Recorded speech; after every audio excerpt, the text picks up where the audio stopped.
સદાશિવાય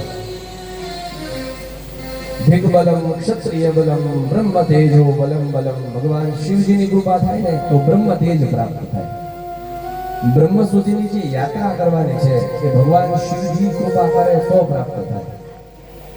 ભગવાન શિવજીનું સ્વરૂપનું વર્ણન જોઈએ ને તો મુંડની માળા પહેરેલી છે, ચિતાની ભસ્મ લગાડેલી છે, જટાઓ પિંગળી થઈ ગયેલી છે.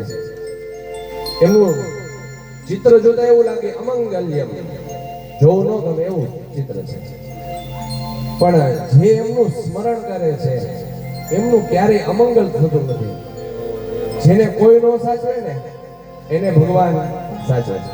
ભૂતોના અધિપતિ કહેવાય. અને ભૂત એટલે ફક્ત ને ફક્ત કોઈ આસુરી વૃત્તિઓ નહીં, જેમને પંચ ભૂતોમાંથી જેમનું શરીર બનેલું છે. પૃથ્વી, અપ, તેજ, વાયુ ને આકાશમાંથી આપણે બધા ભૂત જ છીએ. અને આપણને એટલે જ ભગવાન શિવજી સાચવે છે. ભગવાન શિવજીને આપણે પ્રાર્થના કરીએ કે પ્રભુ અમારી અંદર રહેલું શિવત્વ આપ પ્રગટ કરી આપો.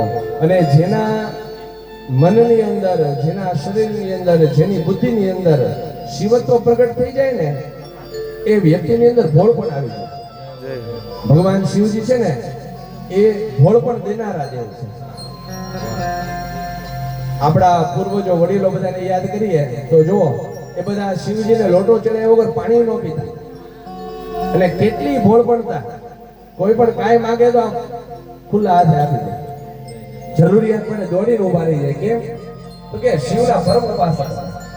અને ભગવાન શિવ છે એ ભોળપણની સાથે જ્ઞાનના દેવતા છે. અજ્ઞાનને દૂર કરે, જ્ઞાન પ્રાપ્તિ સુધીની યાત્રા કરાવે. જ્ઞાનમ મહેશ્વરાદિત છે. કોઈને જ્ઞાન પ્રાપ્ત કરવું હોય તો ભગવાન શિવજીનું શરણો લેવું પડે. હા, પ્રસન્ન થવામાં વાર જરૂર લગાડે. એક પ્રકારે આયુર્વેદિક છે, વાર લાગે પણ જ્યારે મળે ને ત્યારે જડમૂળમાંથી આપે. અઢળક સંપત્તિના દાતા છે. એક ચપટી ભોગની અંદર છે એ બધી જ સંપત્તિ આપી શકે છે. એવા ભગવાન શિવજીને પ્રાર્થના કરવાની, પ્રભુ અમારું અજ્ઞાન દૂર કરો અને આપના સાનિધ્યની અંદર, સાધનાની અંદર અમારું મન છે, ચિત્ત છે એને સ્થિર કરનારા બનો. બે હાથ જોડી ભગવાનને પ્રાર્થના કરીએ.